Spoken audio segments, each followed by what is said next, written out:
A university professor started off his class by picking out of his back pocket a £20 note. And in this lecture hall of about 200 people, he asked, how many of you would like this note? Naturally, all 200 hands went up. He said, interesting. He then said, before I let you have it, let me ask you this question.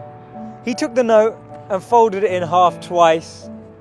And then he said, how many of you want this note? Still, 200 hands went up. Now he said, let me try something else. He took the note and he crumpled it. He said, how many of you want this note now? Still, 200 hands went up. Finally, he chucked the note on the floor. He screwed it with his shoe and crumpled it even more, picked it back up, now with dirt, and said, how many of you want this note? All 200 hands were still up. He said, today you've learnt an important lesson. No matter how much I crumpled that note, how much I scrunched it up, how many times it was trodden on, you still wanted it because it was still worth £20. In the same way that that £20 note held its value, so do you. No matter how many times life will tread on you, life will crumple you, life will scrunch you, and life will squeeze you, you will always keep your value, that spark within us all of bliss, knowledge, and eternity that exists. That spark will never be taken away.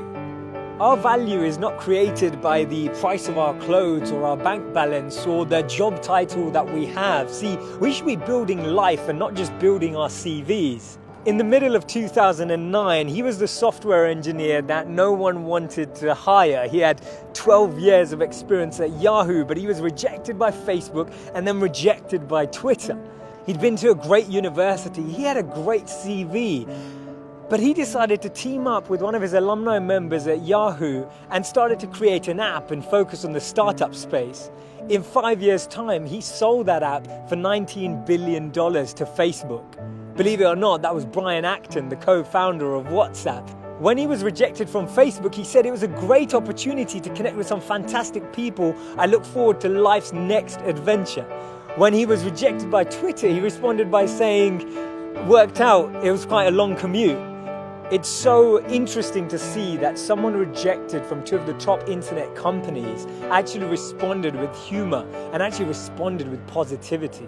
This lady was diagnosed with clinical depression. Her marriage had failed and she was jobless with a dependent child. She was on a 4-hour delayed train journey from Manchester to London when she came up with this idea, and she started to write this book about this wizard. And as she started writing, she then finished her manuscript, took it to 12 publishers and was rejected by all 12.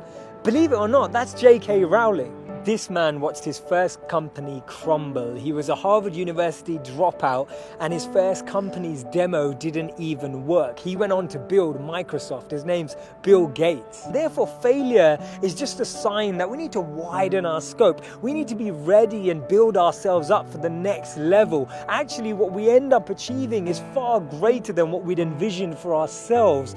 And this divine plan, this orchestration can't be happening without this intervention that occurs, because if we had it our way, we just settle, we just accept what we thought was our goal, what we thought we were chasing. But actually, I've noticed that when you don't get that, later down the line, you look back and you reflect and realize that what you've gained is so much greater. Failures are only failures when we don't learn from them, because when we learn from them, they become lessons, and we actually extrapolate all of these teachings and actually get more insight into how we can improve the way we work and how we can actually drive with a different energy. The challenge we have is that we only talk about people's failures when they succeed, and that's why they become this taboo, or we feel like their failures never happened. We need to share these stories earlier. We need to bring out these stories and experiences on the journey so that people who are on the journey can actually follow in those footsteps. And that's why Steve Jobs said you can't connect the dots moving forward. You only can when you're looking backwards.